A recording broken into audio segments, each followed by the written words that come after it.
Good afternoon, Mr. President and cast of thousands up here. This is really exciting for us to be back before you as we're getting closer to finalizing this plan. You all have received copies of the latest draft. So our idea today is that we would, for the sake of anyone that wasn't here the last time, we would briefly go through the last presentation, let you know the changes that have been made since that time in response to comments. And then there are a couple of areas on the map that we'd like to draw your attention to. Because when it gets down to it, a lot of the information that's in the draft is just information. But the things that you will be using moving forward will be the map and the policies. So those we want to be sure that we focus on. So are we ready to go? Oh, okay. So my name is Karen Day, and with me today from KLJ also is Andrew Theroff, and from Apex is Scott Schneider, and they're both here to assist in answering any questions that. Last time when we came on our side, we had cast of thousands, so now it's your side. So that's who we have with us today. The website for anybody that's looking for additional information or copies both of the presentation today and the book are both already on that website, so that's accessible to anybody. This is our kind of overview of today. As I said, we'll go over the, review the study, the updates since the last meeting fall into those few categories. There are adjustments to 2 labels on the map, not to the future land use map, but to 2 labels. There are a couple of policy adjustments and additions from the last version, and then minor editorial and graphic the graphics are not changes, they're more like upgrades so that the maps are easier to read. The content of the maps and all is the same. This is the project schedule, and as you can see, we are on January 20th. We've had a number of meetings already, the one in July, and in August we talked about the map. And we have been talking about the map and the policies in August, and in December we had a fairly full coverage of the details of the plan. And then January 20th is where we are today.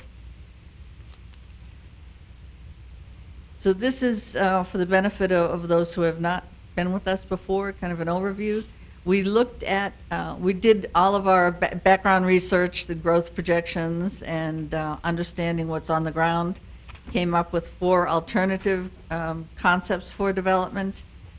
Came up from those a consensus concept, and from that developed this future land use map. And that map is I was going to say is exactly, that map is close to the map that you saw the last time. These are the few differences in the map. The labels, we had a lot of comments on. We had categorized the kind of lavender color as limited industrial, and it was not our intention to have that category be more limited in scope or in use or in intensity than the other industrial, but just to distinguish it from it. And so it's now called West Dickinson Industrial instead. So there's no subliminal message that this is, that different. And also the residential, we had that labeled as planned residential before, and again, that was giving a subliminal message, I guess, that it was going to have to come in as plan unit development or something, and that was not the intention. So now it says it's West Dickinson residential, so that it can be tied to zoning categories that fit it better. On this map, there is one adjustment to the map, and it's a correction to the map. It was brought to our attention. So we have a green on the map in this area that represents properties that are currently owned by some public entity for open space or wetland preservation, recreation purpose. There was an error in the map in this area here. The map has been corrected, and it now represents what it should have represented, which is land that is owned by the public. And that correction has been made recently, and we wanted to draw it to your attention. Otherwise, the map is as it was. Are we okay with the? Yes. Is this the correct map, or is the one That is. on page 12 the correct? This is the correct Yeah. one. And the only difference is the one that's on page 12, the labels are correct. It's this change here. Right. Okay. Thank So you. moving forward, anything that's printed will represent, that is what it will say on it. So those are the only changes that have been made to that map since the last version.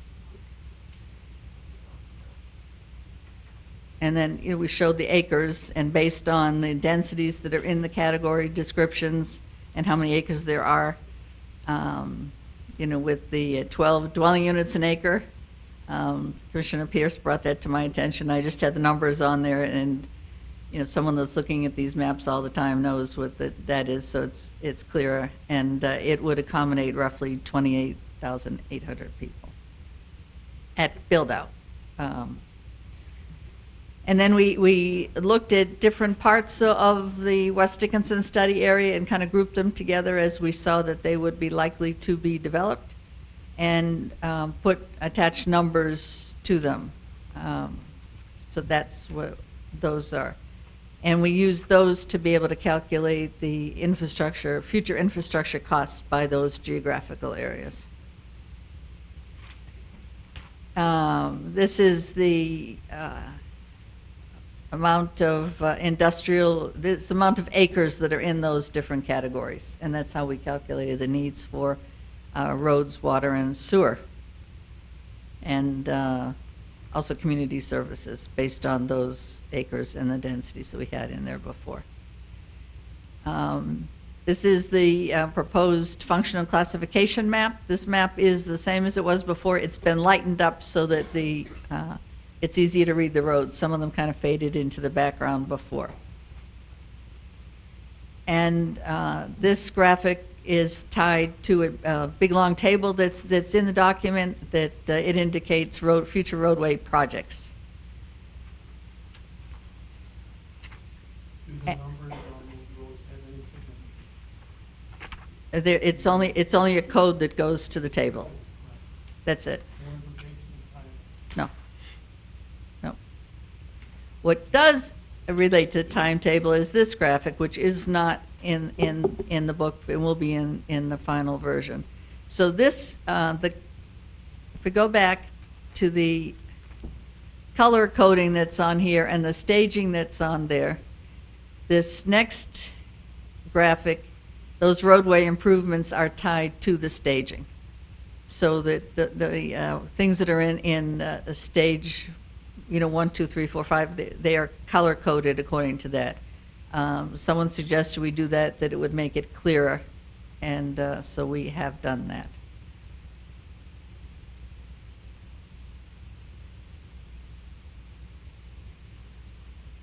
And this is, very extremely preliminary cost for those different stages of roadway improvements. And this is the same cross-section that was in Dickinson 2035 for the, collector, minor arterial, and principal arterial. We've had no discussion about changing that since that other document was adopted. After our last meeting, Brent Molson presented a more detailed study on the water utility improvements, and this is just a generalized mapping of his document. Similar with the wastewater. Scott's here from Apex if there's any questions about it, but this is a summary of an appendix to the current document that indicates proposed improvements for wastewater within this area. Water reuse, same thing. The text for that is in the document. Areas that have high potential for reuse and being in the bright yellow, and as the colors get darker, the potential is less. Community service. This map was interesting, particularly because of this is using the standard, travel time from from the existing stations, and the proposed station is in white. And if that proposed station, located before the overpass for 94, the service area is just in the blue. If that overpass is constructed, then the service area gets extended further. And as the text says, you can see by the map that's on the bottom, as that area develops, there will be parts of the study area that will not be served, even by that station. But we're looking out, a few years. We talked about the school districts, and the boundaries and the number of residents, and our, very preliminary calculations of how many school-age children that would be in the two different areas, and how that this mapping and the district lines on it are unrelated to annexation. I mean, it doesn't automatically happen if there's annexation. This is a different process altogether, but it is an important issue for people living in this area. The trails, recommended trails, these follow the greenways and flowways that are proposed in the mapping as a greenway overlay. And as I mentioned, there are a couple of areas on the map that have been brought up for discussion. 2 areas, not a couple. So these are the 2 areas that, the only 2 areas on the map, other than the correction that we made here, and that correction's already been done. Because it was, as I said, the green was intended to represent publicly owned land, not any kind of anything else. So that's just been corrected.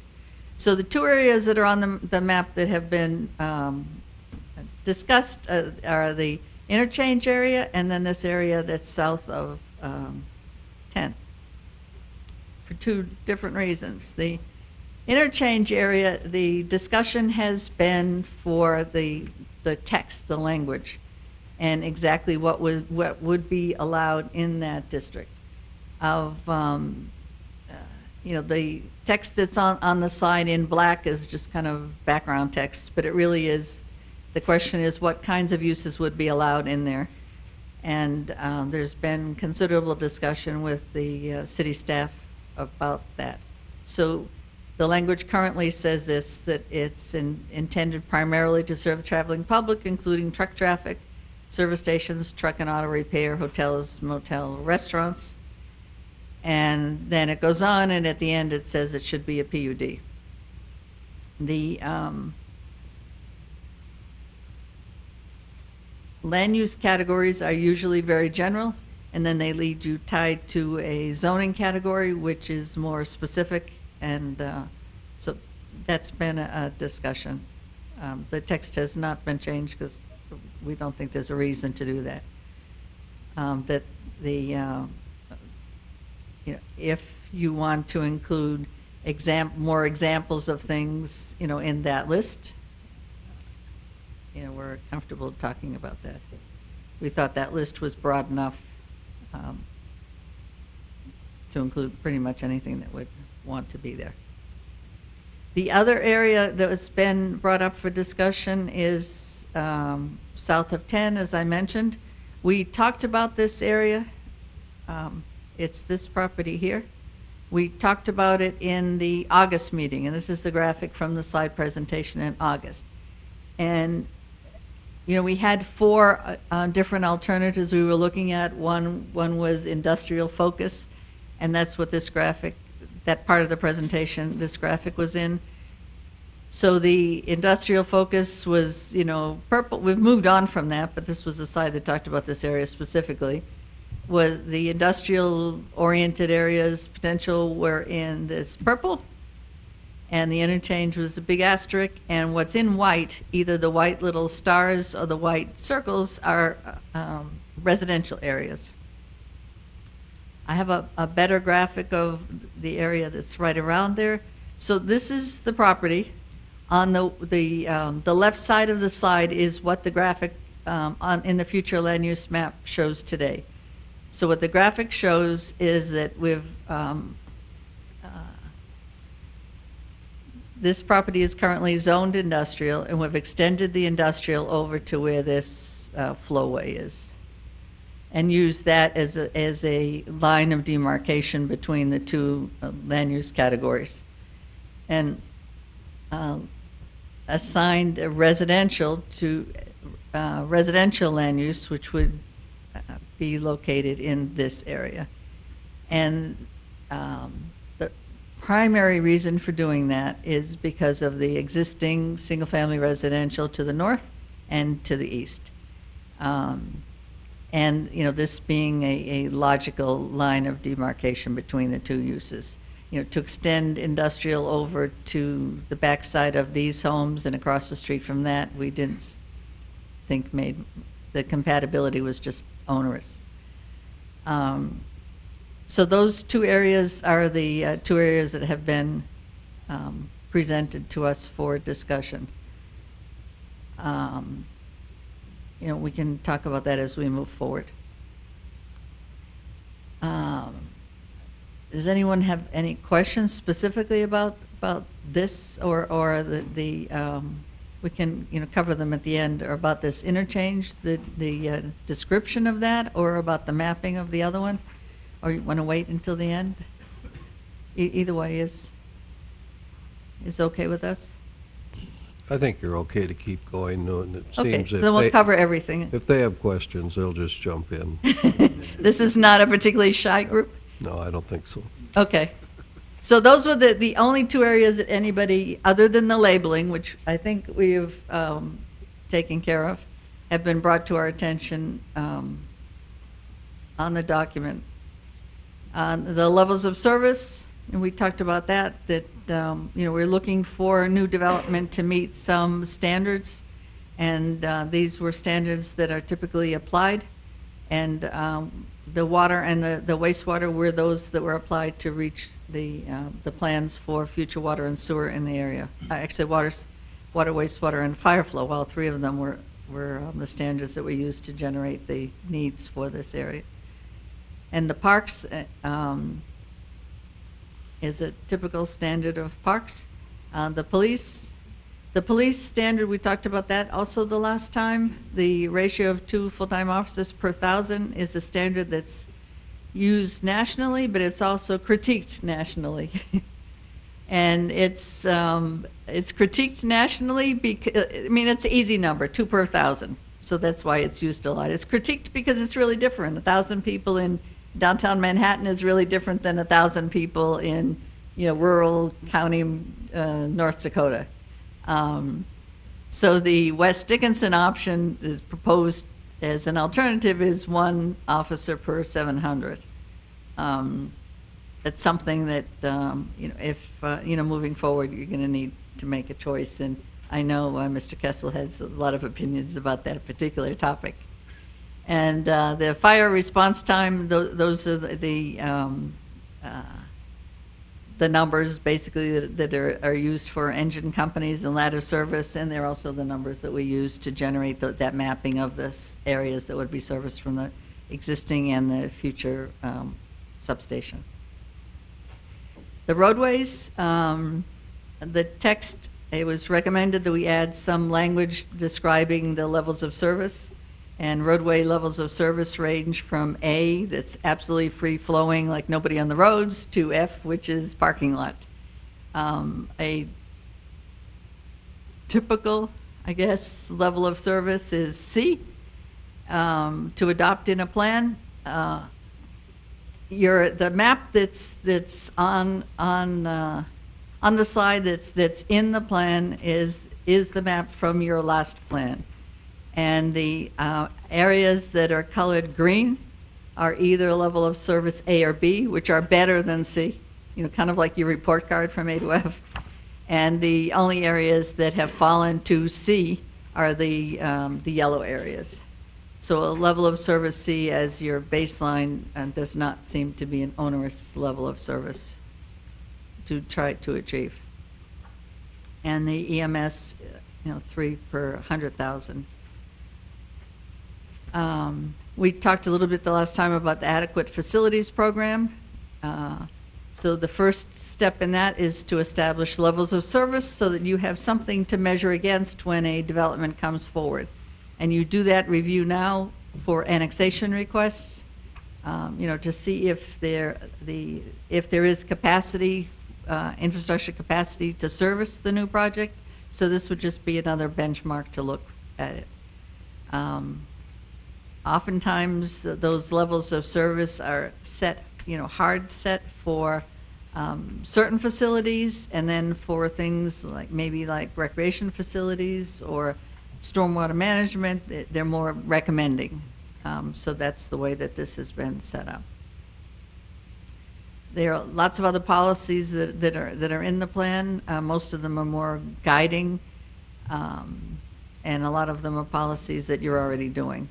To look at the new rural subdivisions that are close to the city or within your extraterritorial area to conform to urban standards. That makes sense. So we're looking to apply that to this entire area to facilitate the switch over when anything is annexed. And those policies are all set out, one by one. These other policies are looking for orderly transitions between incompatible uses and balance of commercial, industrial, and residential. And they, more than anything, they set the framework for then your zoning standards and your zoning decision making. So then the next steps incorporate the input from today. Once that's done, we'll develop an executive summary that would be more user-friendly to the public, and look for a public hearing in February, maybe. That's my brief overview. Looking forward to any questions or discussions, or, this has been a development project or iterative project. Each time we've adjusted a little bit more, and I think we're pretty close to representing what your comments have been in the past and what your desires to achieve have been. In the text, there's a lot of discussion about funding options, and those are what they are. But at least, it's set out. But I wanted to bring up the highlights, and particularly to focus on the map, because that is really key. Because someday soon, that map that's been hanging on the wall will have another part of the west part of it detailed to show, what you want to have happen, which should be close to this. So I am President Johnson. I'm here. Okay. Well, what we'll do is we'll take questions and comments from the commissioners here, and then when they're done, we'll invite the public to comment and ask their questions and make their comments. So terrific. Well, we are here, and for whatever anybody needs from us. Don't go very far away. Are there any comments or questions for Karen? Mr. President, can we go back to the slide where you had the circles of the two areas that Yes. we're going to discuss today? Close your eyes if you're going to get seasick with this. There. Okay. No, I think you had a more detailed one. With the white circles? Yes. Yes, with the white. Oh, okay. That's all right. That one. Is that what you're looking for? That'll work. A little concern here is today we're talking about changing the wording from light industrial to industrial. No, to West Dickinson Industrial. West Dickinson industrial. So it stays as a separate category. It just doesn't. But we took out light industrial or so on. My concern when we were talking about light industrial up to this side of the draw, you know, I'm talking about right here. Yes. This side is industrial, this side is residential. I'm not so concerned about residential coming all the way to the west to that point as I am about us calling it industrial all the way to the east to that point. Point being, I don't know if we need to address what would be hard industrial use butting up against residential. What- You're looking for a transition? I'm looking for a buffer somewhere in there, and I don't know if you need it on the residential side as much as you need it on the industrial side. And that's a concern. I don't know the answers. It's one thing I see. I don't see residential button up against industrial. Yeah, and it's in the little inset that's there, I mean, that is what the map currently, the proposed future land use map, that's what it shows. Right.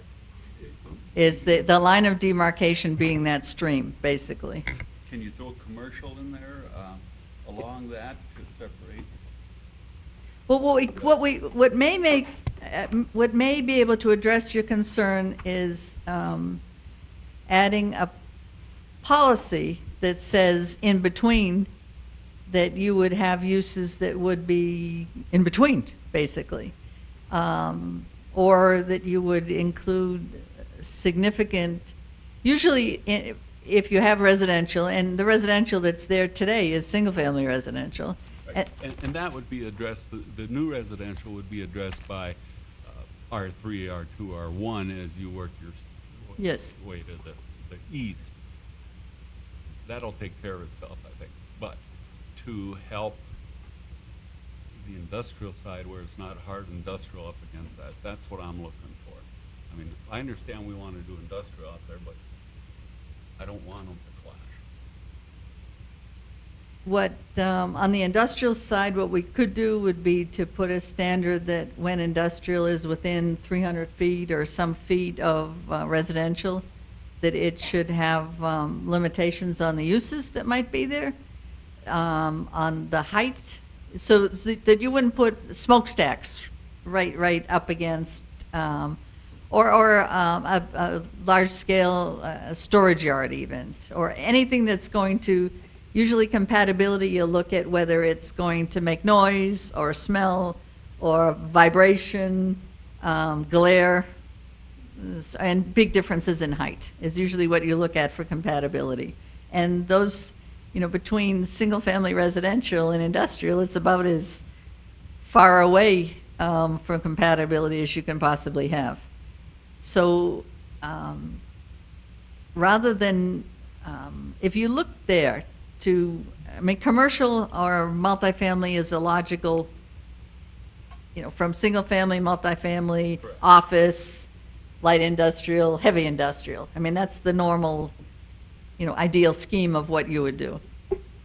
We don't really have that here, because along that stream, you're not going to put commercial because it's not going to go there. You know, along 10, you know, right up at that, you know, that kind of makes sense. But, you know, when you get down closer to the lake and the park, you know, other than an ice cream stand, I don't see very much commercial going there. So to me, it makes more sense to put a standard that would say when you are within 300 feet of, when industrial is within like 300 feet or 500 feet or some distance from residential, that it should meet these standards, that it doesn't have, you know, odor, glare, vibration, or it's limited to these kinds of uses, and we can develop that kind of thing. Karen, can you go back to the future land use map? Yep. You know, and that might show a little more clearly, Steve Josephson, city county planner, that may show a little more clearly the limits of the proposed industrial there. So you know, Commissioner Steiner, the residential you had a concern about, the property to the west of that would be proposed to be residential, and then you've got that greenway in between, that creek or whatever. That would be a natural barrier. That would be a natural barrier to the you know, to residential development. So I'm not sure if that's what you're looking at, along with other things to limit the scope. What we put on the west side of that barrier. Okay. I mean, it is a recreational area also. Mm-hmm. Just to point out, in our current zoning map, So there's you're already an you're more entitlement there. concerned with this in here. Yeah. We've already got an existing entitlement, you know, there, that portion had been rezoned. It shows up on our future land use map for that.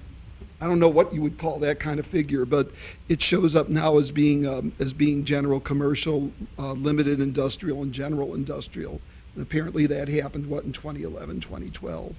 So the area that they are showing as being the West Dickinson industrial has already been rezoned over there. And I believe that's why it reflects the zoning district that it, or the future land use category that it has. I'll see if there's any other concern from the public out there on that. It's just something that Yeah, it's a great I point. looked at and I thought, Yeah. Mr. Chairman, if I could ask staff, do we have existing, with that entitlement, do we have existing limitations as far as what Ms. Day was talking about, you know, limitations on height, no. Any kind of those no, just- intensity. Yeah, was that already, did that come with the entitlement already, or? You know, I wasn't here at the time that was done, so it's just standard rezoning. Okay. It No. was supposed to have been platted, and the plat apparently never occurred. But we have provisions in our code about buffering and screening and setbacks and so on. Those already exist in our code. Those are just standard. Because I think, like you're saying, that concerned me as well, just having residential so close to industrial. And, I mean, on the east side, you already have industrial right up to the road and residential right up to the road. I mean, there's piles of pallets in people's backyards, you know, they're looking across the street at Right. them. So, I mean, I don't know how many complaints we've had about that already, but, I mean, on that side, they're both so well established, but if we could put, like you were saying. Yeah, some- when you look at that, it's, yeah, it's right there, but just so that, 'cause if we make development standards or have some sort of standards in the plan, I don't know how much of that would have to change already, you know, what's on the east side of that. so road. this was, you know, of the entire map, this was probably the most challenging area because of the significant industrial to the west and the industrial developed park that's on the east of this area, but then you've got single-family residents, including a brand-new home right up on 10, and then residential on the other side. So, you know, the question was, what should it be? And concern that was expressed in the Dickinson 2035 was to protect residential. So we thought we would err on the side of protecting the residential, and especially that, you know, strip of single-family homes to have industrial that, as Commissioner Pierce notes, is not too fabulous looking across the street from them, to then put industrial in their backyard. You know, some people have told me, well, then, you know, they'd be bought out. But, I mean, that's pretty onerous for the city to come and sandwich them between two industrial uses. There is a line of trees behind those homes. To me, that's not enough of a buffer. I guess I'd look at Commissioner Steiner's concern of, you know, the transition. It would need to be much more gradual between the two, because those homes are existing. You know, if and when that parcel developed as residential, you could do the stage from, you know, lower density residential up to a higher density, and then incorporate buffering on the residential side. And then you could also put limitations on the industrial development on the west side. So we picked that natural boundary that's in between, because it seemed Mother Nature was giving us some kind of an answer of where to put the line. But it is probably, of the entire 6,100 acres, the most challenging piece. And I think, you know, obviously there's not going to be a perfect answer to this. Were it not for those homes on what I think all of us call the beach road, Yes, that would probably be industrial. I believe in this so. study. were it not for those homes. And the ones So on the we're not north gonna have- also, but we won't- particularly the ones on the east. Yep.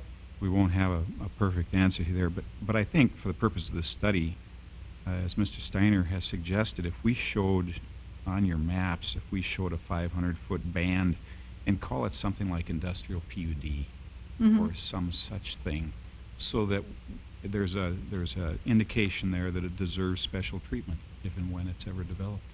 And we have proposed the Greenway, overlay thing that we have shown on the map, but we also have continued your idea of the corridor overlays to have development standards, what the uses along your major roadways, the gateways particularly, we're going to look like, and propose that kind of a corridor for 10 and for 160, the major roadways in here, so that when you're driving, your experience is positive.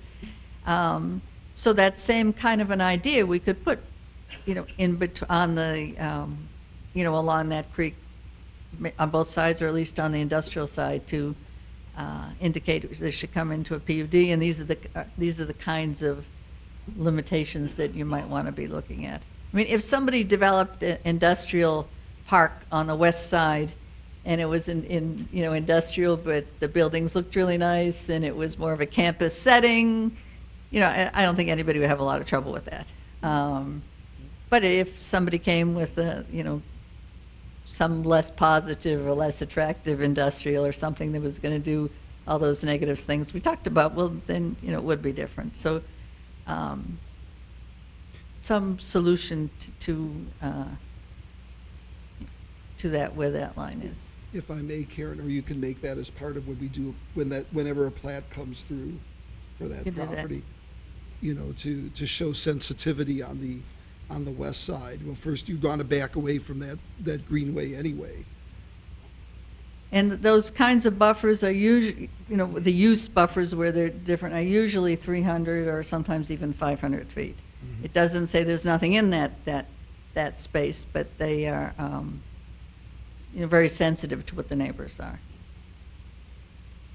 But that little inset shows what our solution is to follow the creek for the line of demarcation.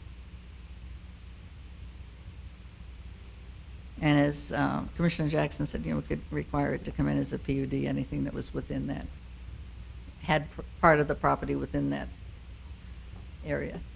Ms. Day, I'm glad you used the term overlay. It was going to be a question that I had because of the greenway and using that as a buffer, as Commissioner Steiner has mentioned, because I'm making an assumption today that the roadway or greenway path, the walking path that we're planning would be on the east side or the residential side of the river until we got down to the southern edge. And at some point, we're going to have to jump over to the west side. And I assume that would happen prior to the crossing of the railroad tracks. Just because of the Of the way the size, land is. Yeah, it forms a broader drainage way, and if we're going to do a bridge, let's do a bridge over a smaller body of water than a larger body of water. Because we have looked at, the walking paths and bike paths and, around the lake to see how it work, and, crossing that is a significant expenditure. Yeah, so assuming that that's the case, that we'll see a walking path along the east side till somewhere in this area, and you'll jump to the west side, is an overlay district in order to address this issue of buffering and greenways? I would think so, because it's a combination of the compatibility issue and the greenway overlay and, future, if you recall the infrastructure, the wastewater, the drainage areas. I mean, there's a whole lot of things that, all fit into this little piece of real estate. And we'll have a second one, I believe it's further to the east than this one. It's to the west here, isn't it? Another drainage way that'll be utilized in a similar capacity. Yes. Yeah, if I can. I know, yep. So this one one is here, here, one- and then this other one is along here. Yeah. So I assume that you could use an overlay that would apply to both features. Mm-hmm.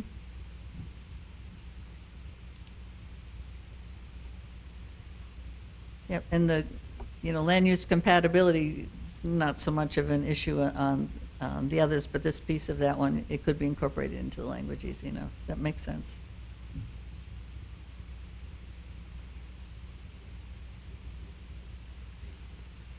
Are there other comments, questions here? Is there anybody from the public that would like to comment? If there is, you can just come to the podium, state your name, and make your comments. Good afternoon, Galen Baker with Stark Development Corporation.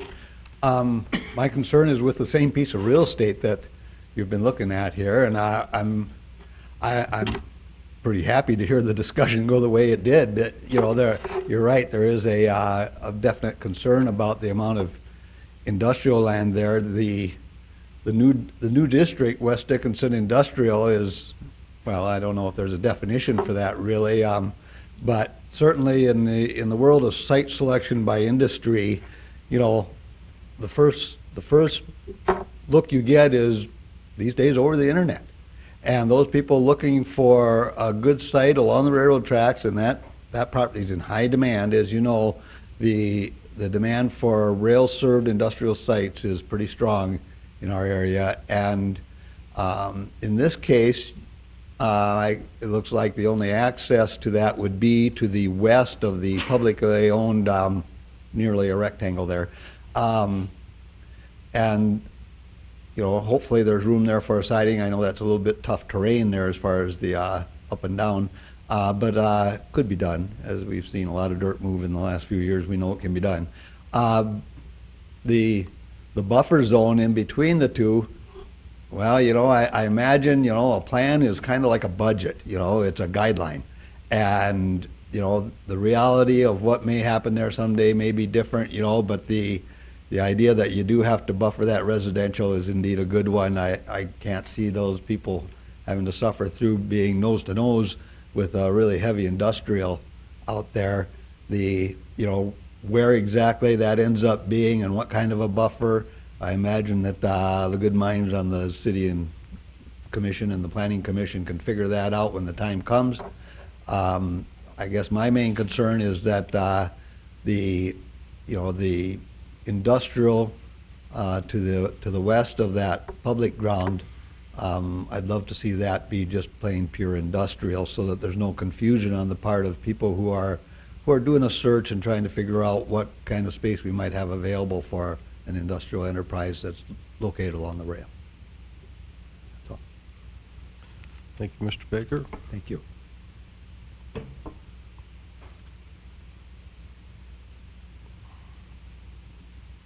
Mr. President, Commission, I'm Mark Pravatsky. I'm counsel for Roger and Bernie Pravatsky, who own that land in Section 12.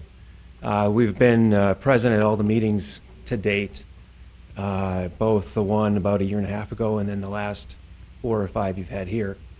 I know Commissioner Snyder raised a couple meetings ago whether there should be a buffer there. I think I had been the one who proposed more industrial for this whole area. Could we go back, Karen? Can you show the map that has just all the land present without the overlay? We had it up a couple seconds ago. The aerial? Yep, this one. So what you see here is, Pinpoint with this if you want. okay, that's fine. Thank you. The federal government owns this land here. And so Mr. Kessel has pointed out, if you put a greenway here and it stays on the east side, that makes sense, because once you get down here and you jump over, this is all federal government. I think that's what you meant, Commissioner Steiner, when you said this was recreational potential. The problem we've got, and what I have sent a letter to Karen and Mr. Kubas, the railroad tracks here are very, very busy, as you can imagine. And Roger and Bernie used to live right here. I actually grew up right here. Went to South Arts School District, by the way, and I turned out fine. But Does your wife have the same opinion? Hey, you know, what I do pays the bills, so I think she's okay with it. But growing up there, you know, you get used to the tracks after a while, but I think living there now would be tough. And so what I had proposed was actually not having this entire area be residential, but instead having it that this portion here all be industrial, and then, yep, I know, and then have more of a buffer here, you know, trees or whatever you need, or your greenway, so that this would end up being residential. Because the houses across 10 and the houses on 114th, this would make a nice rectangular square.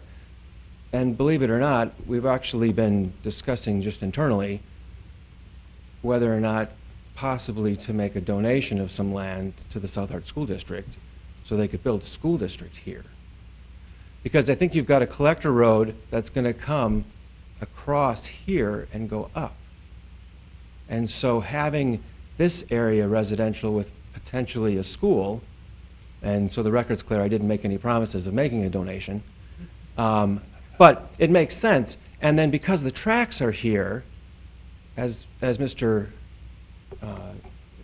Baker said, thank you, you know, it's possible that someone could put in a side track here or here to cover all this industrial.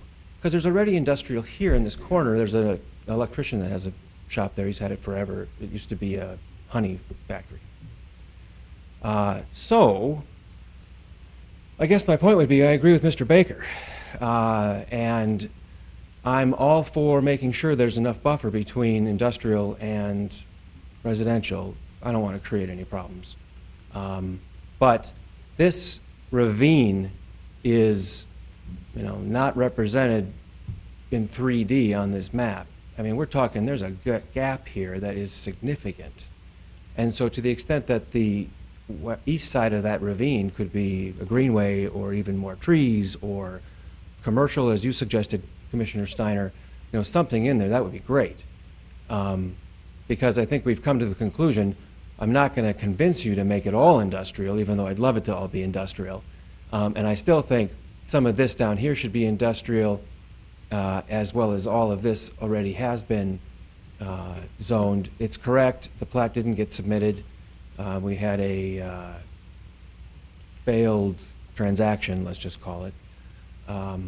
But we think the area would support that, especially since this land's owned by Mossbrooker. That is going to be all industrial. This is all industrial with BOE. I think down here, there's still the pipe company. It used to be Getter. I'm not sure who owns that now. I think they just put in here a second line for the track. I don't know who did that, but I drove there today and I can see it, that there's a sidetrack there. So what we'd love to see is, you know, as much industrial as we possibly can get. I don't have anybody in the wings right now. Obviously, we realize that we're going to have to come to you and make any sort of proposal for whatever it is that comes into that. You know, I think you've done a fine job over the last 3-4 years when people have come to you with proposals with respect to projects. You've carefully analyzed whether it's something that should be wherever it is, what's it going to do. The Pravatskys owned a chunk of the land on which the new refinery is being built on Section 15. And so there were concerns there as well, whether or not that particular refinery would be too much glare or too much odor. And I think MDU showed up and said, look, we're going to use the best technologies available. We'll be fine. I think they've proven themselves. Even though they're not up and running yet, they've got a lot going on. I think the same thing would happen here. So, thank you very much. Thank you, Mr. Pravatsky. Ms. Day, there's 2 oil wells in this photograph. Are there not? Are they active wells? I honestly don't know. Don't know. I mean, I'm assuming they're active wells, and maybe Mr. Pravatsky knows. I can answer that for you. This one here on the industrial is pumping. This one here was converted to a water dump, water injection.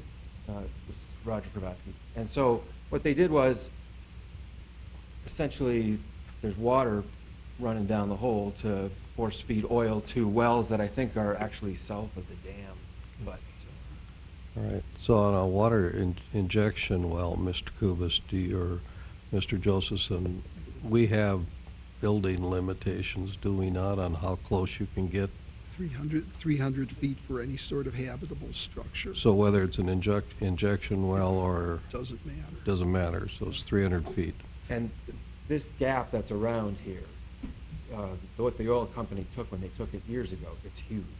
I can't represent to you it's exactly 300 feet, but I suspect it's at least that. I guess the point I would make is that if that property is ever developed, you have to develop it really around that oil well, and that'll present some special challenges. Present some issues. Just to let you know, for right now, with that property is zoned agriculture and it's on our extraterritorial zone. Currently, it could be platted as a 5-acre subdivision, or they could conceivably rezone to one. Our comprehensive plan limits development at this point to minimum 1-acre lots. 1 acre, subdivision. okay. Yeah, that would be the rural residential. So there's development potential for right now. You know, whether or not that's something that's going to work for them is something that's up to the property owners. So there is current development potential now. And then, did I understand you correctly, the property that kind of runs parallel to the railroad track, that's federal land? Actually, You can see the inset has the. yep, so, gotta make sure, this is the tracks right here, correct? Okay, Mhm. so this piece right here, here's a little history lesson for you. So before Patterson Lake was built back in the 50s, another Pravatsky, a gentleman by the name of Frank Pravatsky, owned all of this section down here. And when Patterson Lake was built, the Bureau of Land Reclamation came in and flooded it, so they took all of this other Pravatsky's land, leaving him 17.3 acres that's been here for the last 50 or 60 years. Mr. Pravatsky lives, I think, in Steele, North Dakota, or around there. And so on some of the first maps that KLJ did for this project, they had this 17 acres listed as part of the recreational potential use with the federal Bureau land, which is this square. You can see we haven't farmed it because this is federal land here. And then it goes down this way, and it obviously encases this Duck Creek, whatever it's called. So this is federal land? That's federal land, yep. So why, maybe this is a naive question, but why are we concerned about buffers? If it's federal land, it's not going to be developed, is it? No, the federal land won't be developed, but this land here is owned by Roger and Bernie Pravatsky, except for the fact that On both sides. on both sides. This creek, again, when Patterson Lake was built, the Bureau came in and took an easement that requires there be no development on either side of this creek. It's essentially a elevation prohibition. The same thing that applied in Section 15 that MDU had to deal with in the DPR facility, the refinery. And so you're right. I mean, we're never going to put, you know, one, I can't fill in this creek, obviously, and two, there's never going to be anything built right on top of it. I can't tell you exactly, though, where the 22 or 2,300 or whatever the number is. I've never surveyed it to see across. When we were trying to get this deal done, and there was a plat proposed, the plat went right to the edge of where it would be. Again, though, to protect the water. And then what happened was, I'm sorry, go ahead. Is this private land then? That is, oops, I'm sorry, that's still owned by the Pravatsky family. Okay, it's private land. Yep, the 17 acres. Frank Pravatsky passed away years ago. His wife, Minnie, took it over. She's passed away, and now her 6 or 7 kids Yeah. who are left own But it. it's not, it's private land, it's not federal land, so. okay. Except, again, there's a 200-foot setback along the tracks, along the railroad tracks. Yep, That little inset map has been corrected. yep. And the collector road that you're proposing, So here's the old Roger and Bernie Pravatsky farm. The collector road appears to essentially go right through the farm and then up like this and eventually here, as best I can. And so again, that collector road itself almost becomes a buffer, so that everything on the west side of the collector road is over there, and everything on the east side ends up being residential. So I think there's plenty of ways to fix it. You know, I would rather not have too many limitations tying my hands now, obviously, but we're sensitive to the issues, as we know you are. Ms. Day, in the inset, this is the proposed roadway, correct? Oh, there it is, right there. Yeah. Yep, so you can kind of see how this is 114th, and then here's again the railroad tracks, and so it looks like it comes about right here, and then goes across and then up. It looks like it just might clip this site. You know, the other thing with this particular site, even though it's currently water injection, you know, with any of these oil sites, the leases state that the property will be returned to the landowner if the oil company abandons the site. And both of these wells have been pumping for many years. I mean, I'm guessing close to 20. And so the fact that this one's already a water injection for the last 10 or so, you know, has concerns for me from our financial standpoint. But I think eventually, especially the way the turn down has now occurred, at some point this might get dumped. And I would prefer that, obviously, because then I'd have it back and I could worry about the whole area as residential instead of just, as you suggested, Mr. President, having to deal with that site. Thank you very much for your time. Okay, thank you. Mr. President. Before you go, can you just make a couple more comments on that? There are a couple other things that just to, you know, have a full discussion on this, this property. When we looked at, you know, the uses, we've gone through much of the discussion of what we looked at there. The other thing we considered was the park. And, you know, if this were industrial, besides the impact to the back of these homes, it's truck traffic that would come down there, and the not compatibility of industrial with the park. As I said before, this was of the entire 6,100 acres. Yeah. We've spent more time on this parcel than anything. I'm not sure there is a correct answer, but those are the issues that we looked at: the compatibility with the residential, industrial traffic, you know, encouraging more industrial traffic on that road, and compatibility with the park. And I would agree with Ms. Day. Again, I mean, I spent 18 years of my life living and driving up and down this road. Back in the day when we used to farm, we'd haul hay and have grain. You know, you had to swerve out for every mailbox so you didn't take one out with the bales hanging off the side of the truck.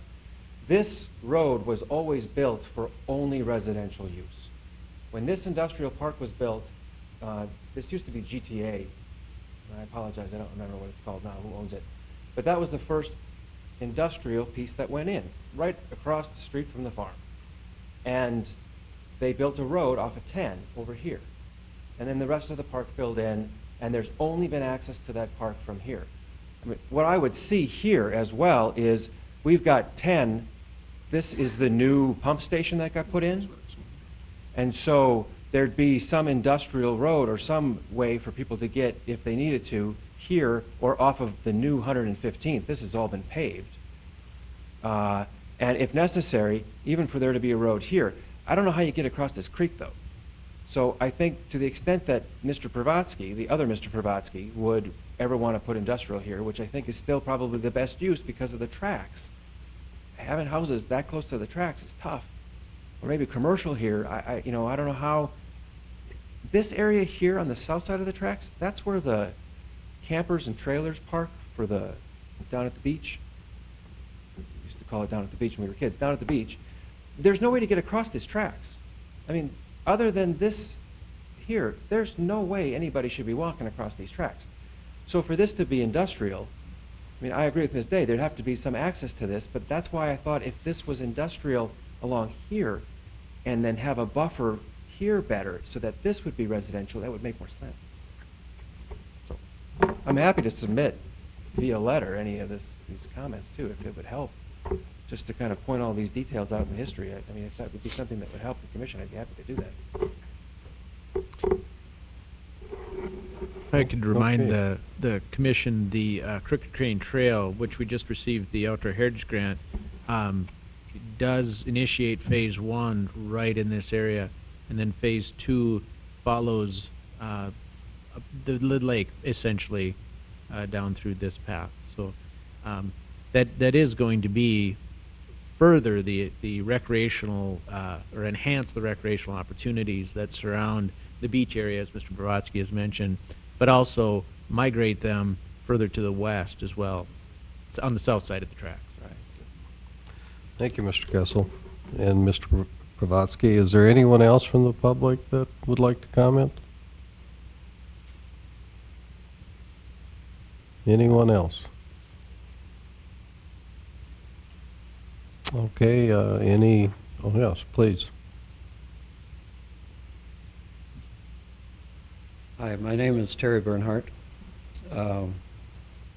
I'm going to move from that area to further to what was, Karen, can you do what you had? Area 5, you originally had it. Tell me again what you're looking for. Oh, the planned use map of the residential and commercial. Okay, the overall map? Yeah. Let's go back a little bit.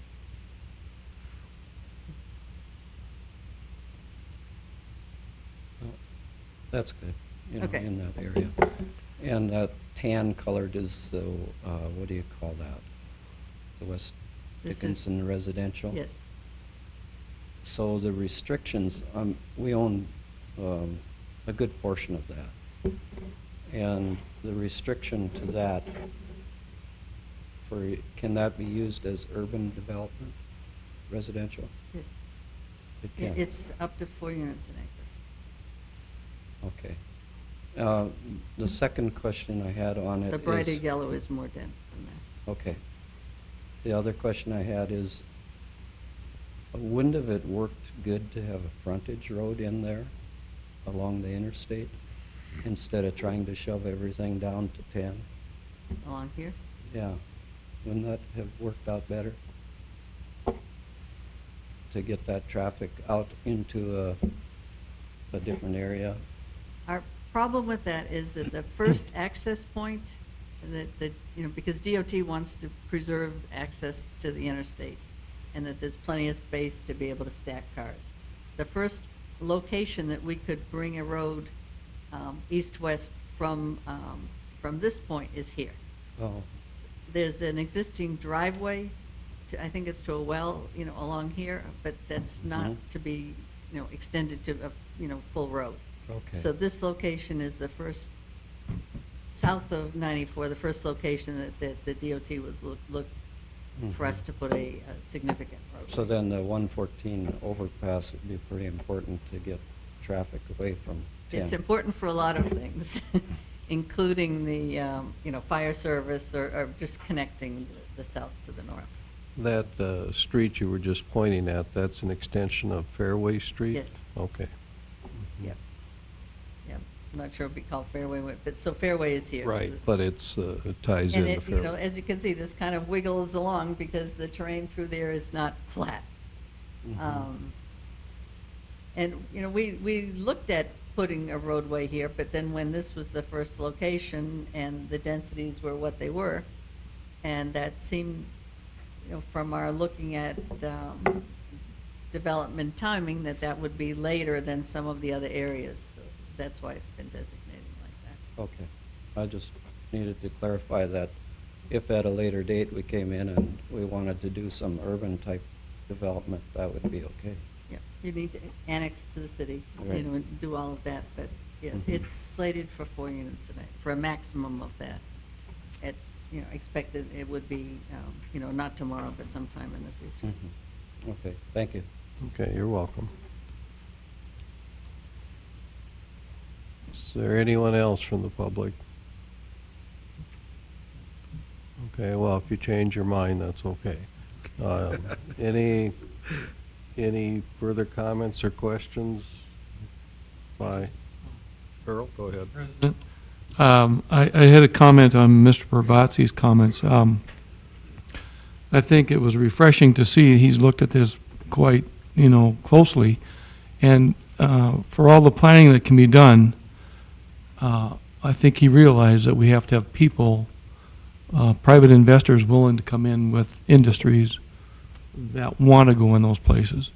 And it's refreshing to see that. And also, he's also realized that the buffers between that industrial and the existing properties that are being used, either by parks, residentials, or farming, are also protected. I think that's probably the best thing I've heard today.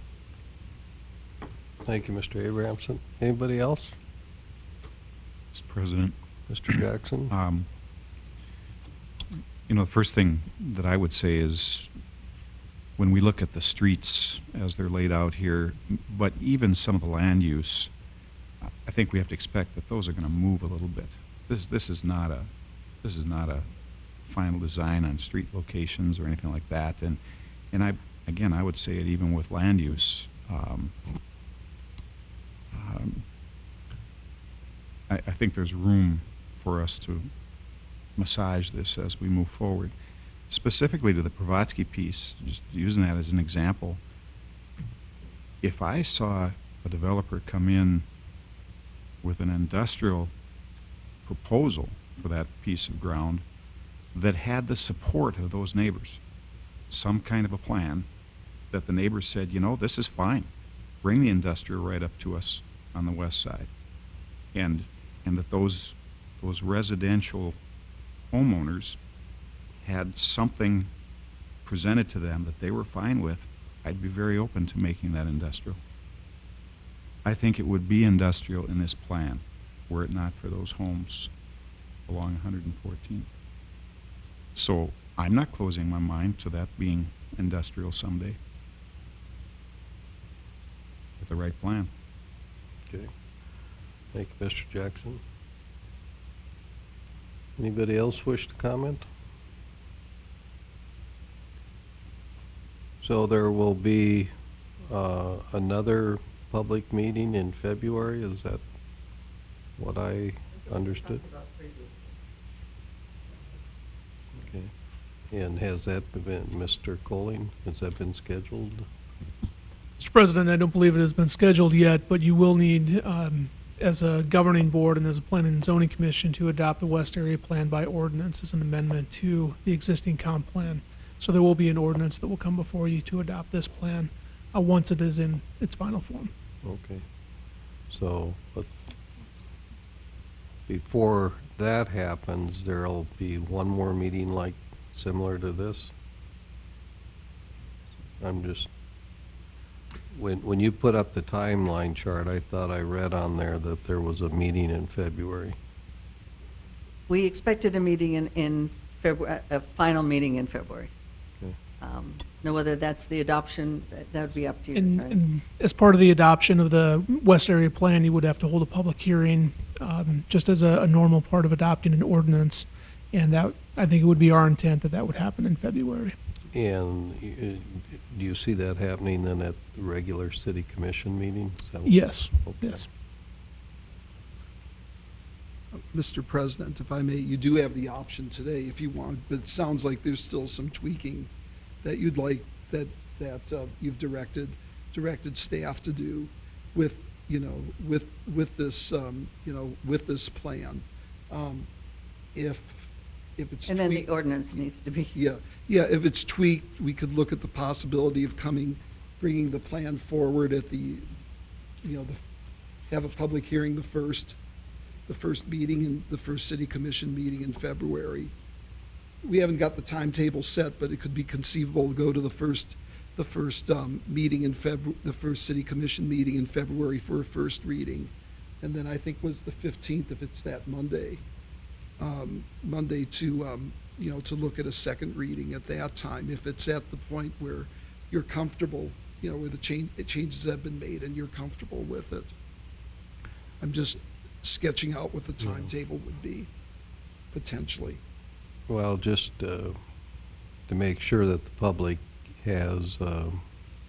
understands what the schedule or the process would be,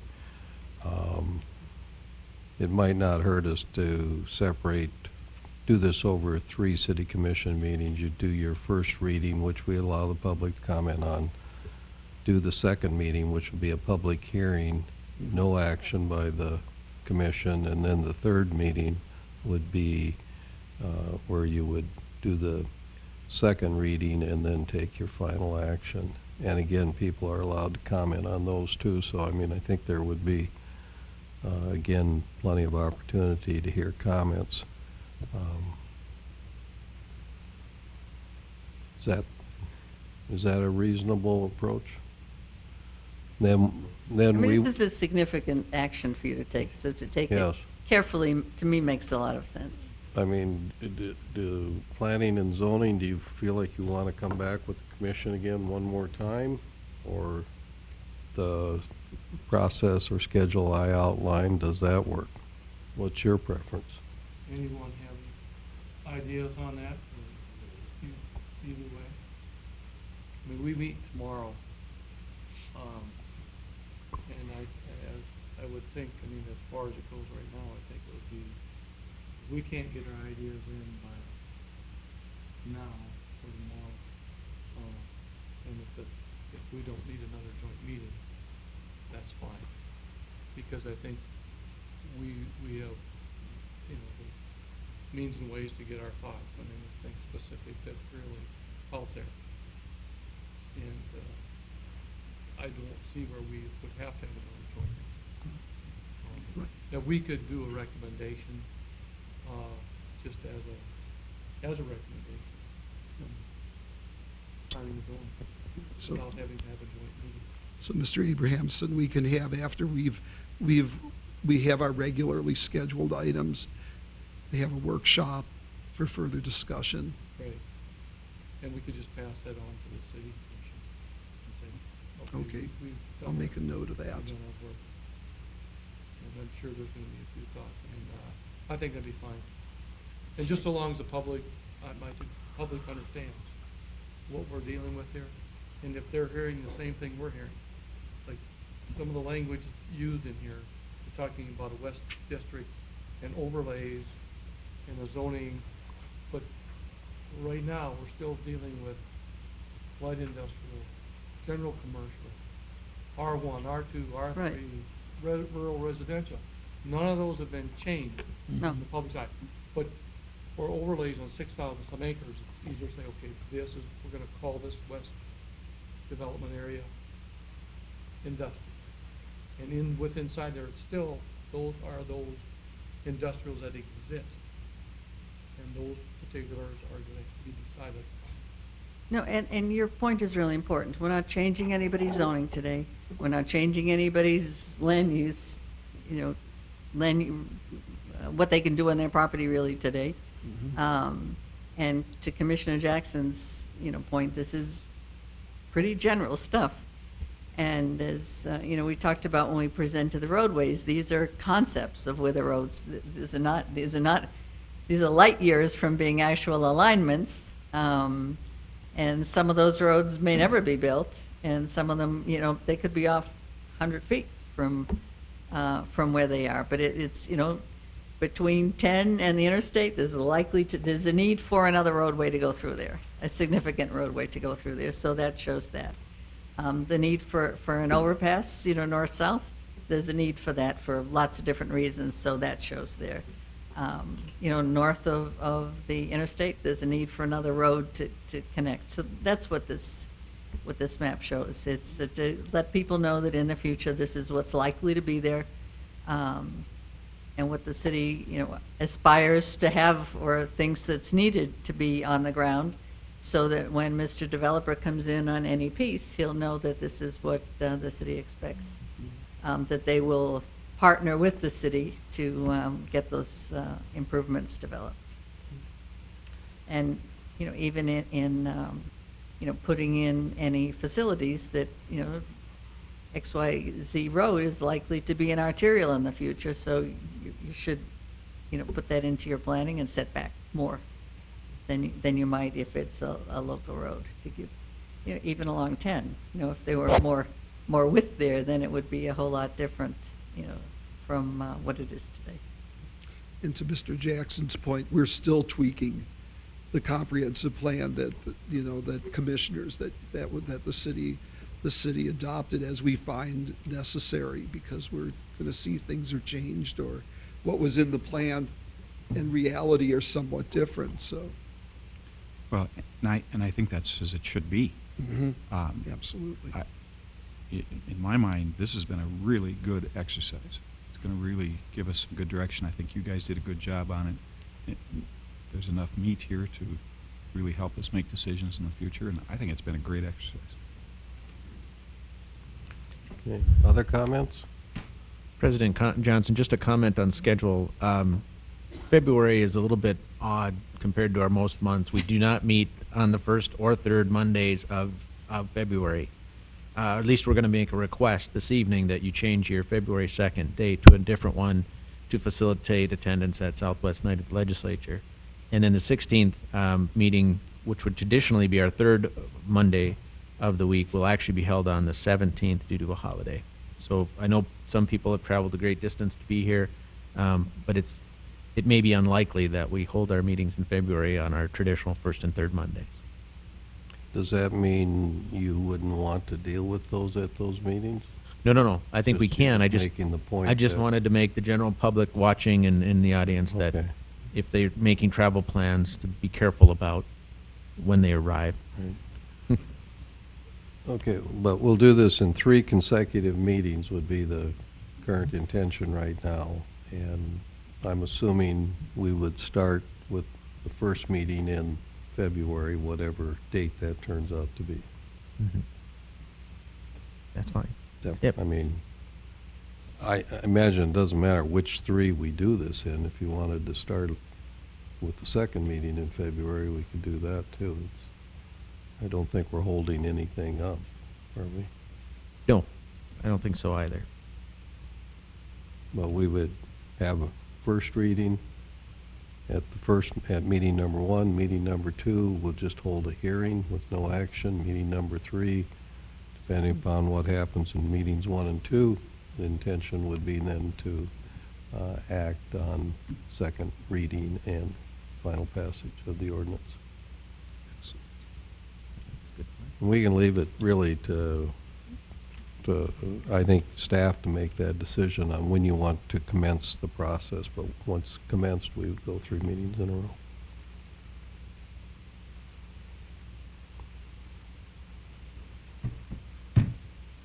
Okay, anything else? Anybody change their mind and want to address the commission? Mr. Abrahamson, anything from you in closing, or any of your members? No, just the fact that what Mr. Jackson said, it's been a good process. Coming from the first meetings 4 or 5 years ago on Dickinson 2035, the comprehensive plan and this, they all tie in together, and they all help you facilitate change, as these things change. So it's been real good that since then, since it started 4.5 some years ago, that the process has been really good, and it's helped facilitate things as we move forward. Thank you. Anybody else? Not, Chair would entertain a motion to adjourn. So moved. Is there a second? All in favor of adjourning, say aye. Aye. Opposed, say nay. The motion carries. We're adjourned.